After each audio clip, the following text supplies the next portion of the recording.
Okay, so now that we have dropped off all of our dirty instruments back into sterile, we can finish sterilizing this unit and resetting it for the next patient.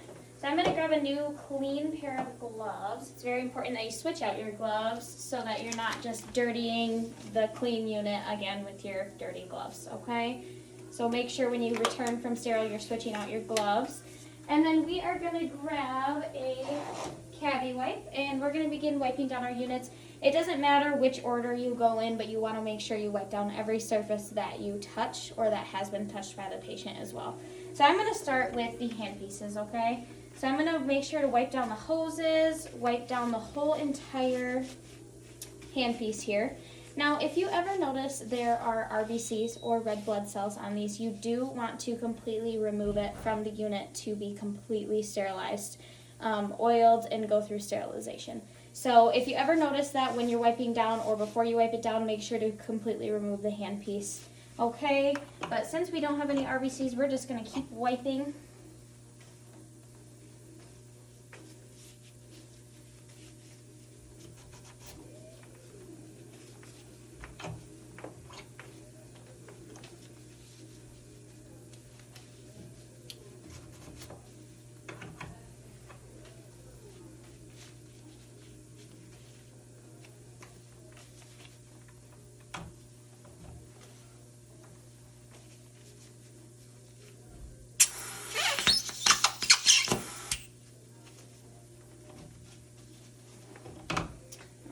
Right, and we do use our glasses for every single patient.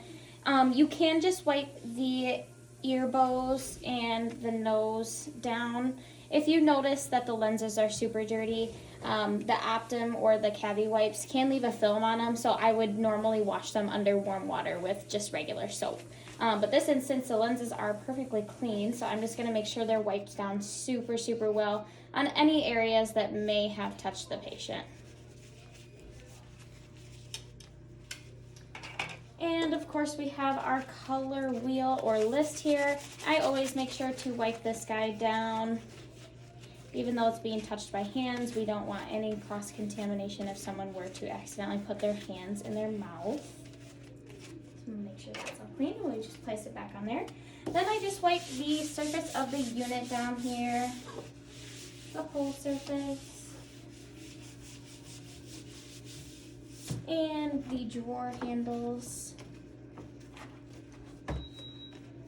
Now, we don't use the cavity wipes on our chairs. The cavity wipes can break down the leather in the chairs. So if any spot is dirty, we'll just use a cloth and some water. We do have barriers for the chairs, so we just remove those after every patient. Now, the light was not used in this instance, but if it was, we would completely wipe that down as well, including the tip of that and the guard here. And to finalize everything, I am just going to gently wipe down the keyboard.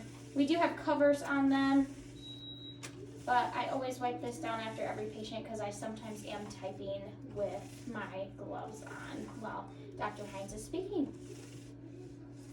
And then once you have wiped down every single surface, you can begin to reset your unit here. So everything is located in the drawers to reset your unit. And of course, you're going to remove your gloves for this part.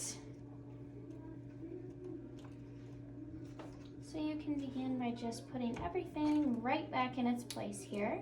And this is just make sure that if you have a bracket off or something that you need to replace, everything is all set and ready to go. It takes extra time to reset things, so we like to do that before we seat our next patient. And then we have covers that go over our hand pieces and suction as well. That way, once it's removed, you know that it's dirty, especially if you are breaking down somebody else's unit. So if these are removed, that means that they are dirty. If they're still on there, that means they were not touched or used. So we just want to make sure all those are good. And then back in sterile, we do have headrest covers. As you can see here, we have our chair You'll just gently lay over the headrest cover. Don't completely open it yet until that next patient is sat or ready to be sat. But here you are. You have a fully cleaned unit and it is ready for the next patient.